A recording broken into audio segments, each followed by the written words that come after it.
Thank you, Mr. Chairman. I am seeing a disconnect between the intended goals of this legislation, which I agree are well intended, and what it actually does. And I say this because we have got to actually make a difference. It's hard to govern. We know that. You have to have nuanced positions.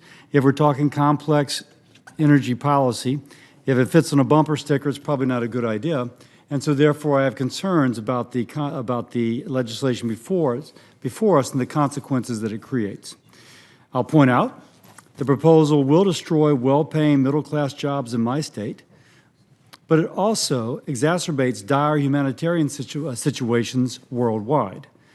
The technologies this bill promotes at the expense of others are sourced from countries with long histories of both forced labor and child labor. As regards electric vehicle batteries, the New Yorker reports that in the Congo, children as young as 3 learn to pick out the purest ore from rock slabs, and children who work in the mines are often drugged in order to suppress hunger. The Deseret News recently reported on slave labor in the cobalt mines in the Congo, quoted a mother saying, "Our children are dying like dogs." Tim Nilsson, the co-founder of Hope for Justice, asked, "Is your electric car the new blood diamond?" Meanwhile, BBC reports that solar panels being imported into the U.S. from China were the results of forced labor by an imprisoned Uyghur population. The problem? This bill doesn't address this. It turns a blind eye to issues of slave labor and indeed increases our dependence on the very nations so perpetrating.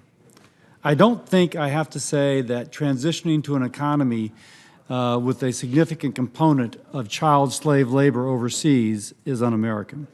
So I plan to introduce amendments to address this blind spot and encourage colleagues to support. Personally, I'd love to see us do more in the energy tax space. Climate change is an issue we should consider.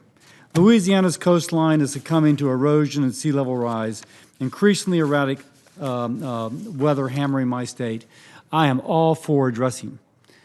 But when I look at some of the policies in this bill, which destroy jobs in Louisiana, but sends them to China, which uses coal for 60% of its feedstock, and now has more greenhouse gas emissions than the rest of the OECD put together, I'm not sure we're making it better. Indeed, we're making it worse. We shouldn't govern off of kind of talking points. We need real solutions that accomplish the goals we say we wish to. We need to pursue proposals that reduce emissions, expand U.S. jobs across the nation, not just in some places, and eliminate incentives to offshore greenhouse gas emissions to human rights violators.